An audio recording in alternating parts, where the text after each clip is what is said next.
اور ہم نے انسان کو اس کے والدین کے ساتھ بھلائی کرنے کا حکم دیا، اس کی ماں نے اس کو تکلیف سے پیٹ میں رکھا اور تکلیف ہی سے جنا، اور اس کا پیٹ میں رہنا اور دودھ چھڑانا 2.5 برس میں ہوتا ہے، یہاں تک کہ جب وہ پختہ عمر کو پہنچ جاتا ہے اور 40 برس کا ہو جاتا ہے تو کہتا ہے کہ اے میرے پروردگار، مجھے توفیق دے کہ تو نے جو احسان مجھ پر اور میرے ماں باپ پر کیے ہیں ان کا شکر گزار بنوں، اور یہ کہ نیک عمل کروں جن کو تو پسند کرے، اور میرے لیے میری اولاد کو نیک بنا دے، میں تیری طرف رجوع کرتا ہوں اور میں فرما برداروں میں ہوں۔ یہی لوگ ہیں جن کے اعمال نیک ہم قبول کریں گے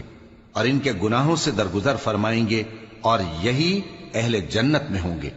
یہ سچا وعدہ ہے جو ان سے کیا جاتا تھا۔ اور جس شخص نے اپنے ماں باپ سے کہا کہ میں تم سے بیزار ہوں، کیا تم مجھے یہ بتاتے ہو کہ میں زمین سے نکالا جاؤں گا، حالانکہ بہت سی قومیں مجھ سے پہلے گزر چکی ہیں؟ اور وہ دونوں اللہ کی جناب میں فریاد کرتے ہوئے کہتے تھے کہ کمبخت، ایمان لا، اللہ کا وعدہ سچا ہے۔ تو کہنے لگا یہ تو پہلے لوگوں کی کہانیاں ہیں، یہی وہ لوگ ہیں جن کے بارے میں جنوں اور انسانوں کی دوسری امتوں میں سے جو ان سے پہلے گزر چکی عذاب کا وعدہ تحقیق ہو گیا۔ بے شک وہ نقصان اٹھانے والے تھے، اور لوگوں نے جیسے کام کیے ہوں گے ان کے مطابق سب کے درجے ہوں گے۔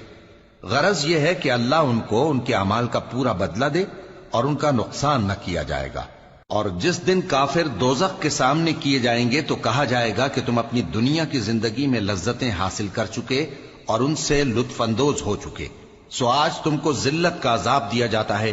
یہ اس کی سزا ہے کہ تم زمین میں ناحق غرور کیا کرتے تھے، اور اس کی کہ بد کرداری کرتے تھے۔ اور قوم عاد کے بھائی ہود کو یاد کرو کہ جب انہوں نے اپنی قوم کو سرزمین احقاف میں خبردار کیا،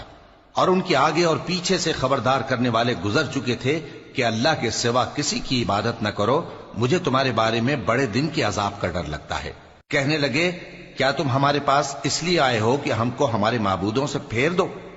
اگر سچے ہو تو جس چیز سے ہمیں ڈراتے ہو اسے ہم پر لے آؤ۔ پیغمبر نے کہا کہ اس کا علم تو اللہ ہی کو ہے، اور میں تو جو احکام دے کر بھیجا گیا ہوں وہ تمہیں پہنچا رہا ہوں،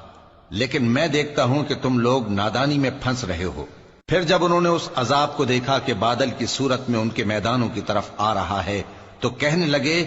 یہ تو بادل ہے جو ہم پر برس کر رہے گا، نہیں بلکہ یہ وہ چیز ہے جس کے لیے تم جلدی کرتے تھے، یعنی آندھی، جس میں درد دینے والا عذاب بھرا ہوا ہے، جو ہر چیز کو اپنے پروردگار کے حکم سے تباہ کیے دیتی تھی۔